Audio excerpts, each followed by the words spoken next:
Yo, what's up, y'all? It's your boy Oaghaji, aka Oaghaji, back with another video.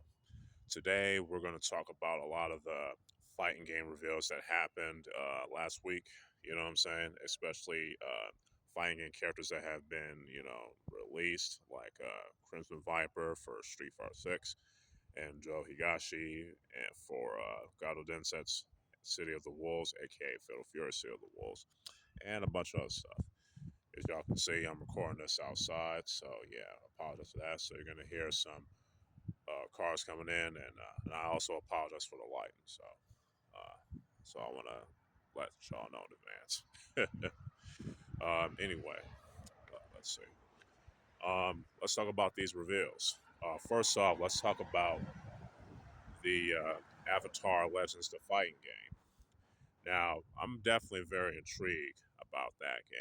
It's nice to see like a tag fighting game featuring the Avatar, the Last Airbender, and the Legend of Korra characters, which is cool. You know what I'm saying? The confirmed characters are Aang, Zuko, Korra.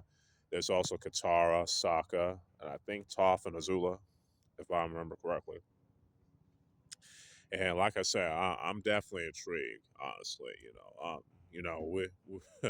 I mean, it seems like, tag team fighting games are definitely back. They're definitely making a comeback, recently, which I think is cool. Speaking of which, let's talk about the reveal of Cecil for Invincible Versus. I think he's pretty cool. They have the voice actor that did him in the animated series adaptation of the Invincible comics, which is cool. And I definitely like his gameplay. His combos and air combos are pretty dope. His super moves are pretty cool. You know what I'm saying? And I also dig the his assists as well. You know what I'm saying? Which I think is cool. I have to say, Invincible Versus definitely has a lot of potential. You know what I'm saying? So definitely looking forward to that.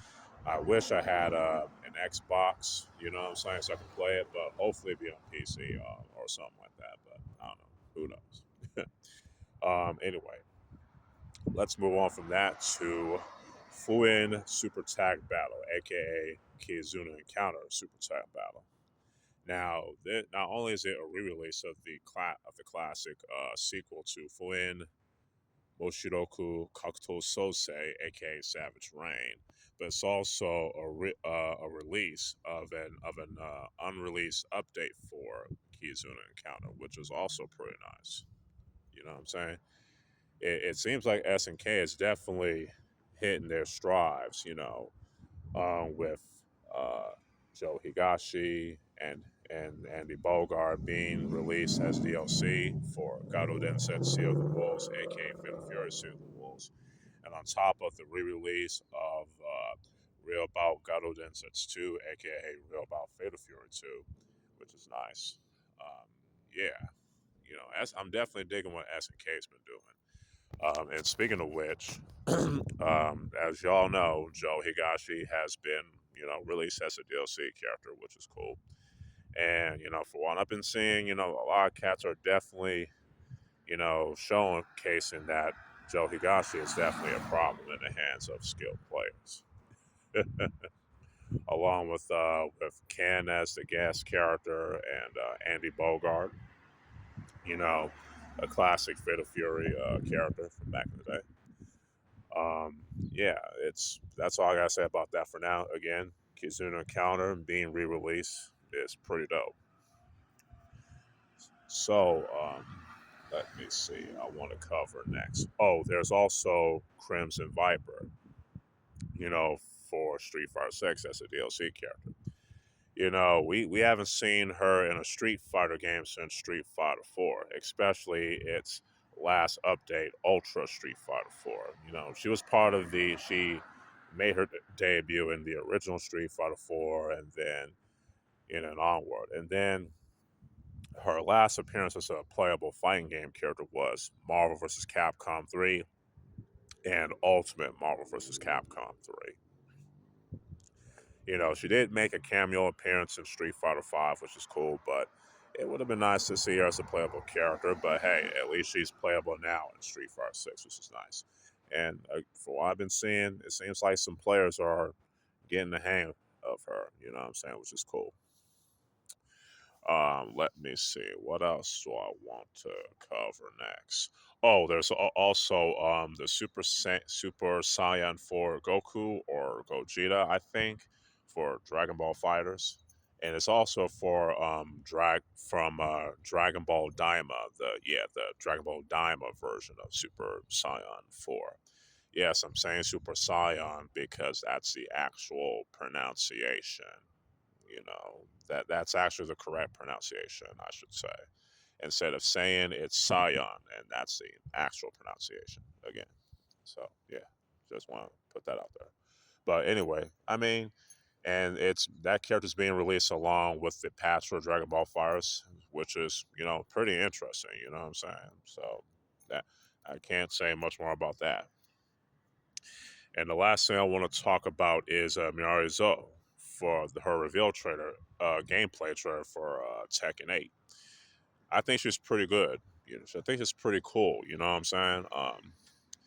To me, it's very nice to see some African martial arts being represented, I should say, excuse me, in Tekken, especially in fighting games in general. You know what I'm saying? Hopefully, with after her inclusion, we'll see some more African martial arts and fighting games. And for those of y'all that don't know, the African martial art that she uses in for Tekken 8 is called Merengue or Merengue. It's a martial art that from Madagascar, specifically by the Sakalava people of Madagascar. So it's a low, yeah. So it's a Madagascan martial art, and yeah, it's pretty cool. I mean, yeah, she has some connection to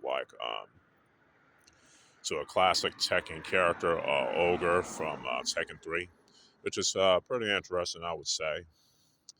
Now, I know some cats, some DLF fans, are comparing her to Honaka and whatnot, and I can sort of understand that because, as y'all know, that the Dead or Alive series has been getting some undeserved hate.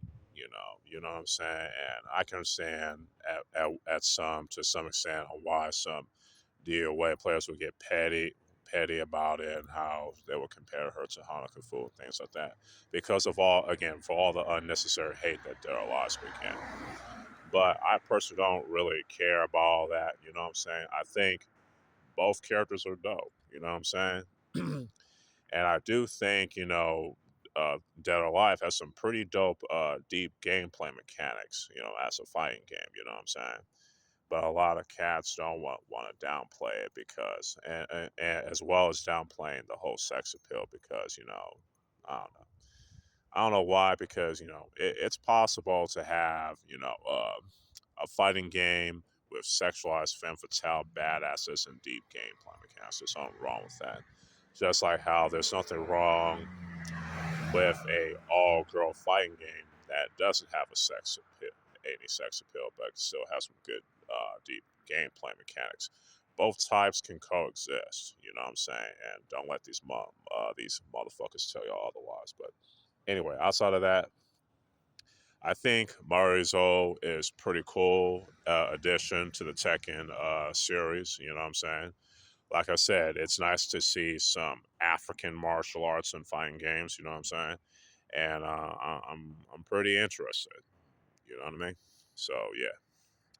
Anyway, that's my my thoughts on a lot of these fighting game reviews right now at the moment.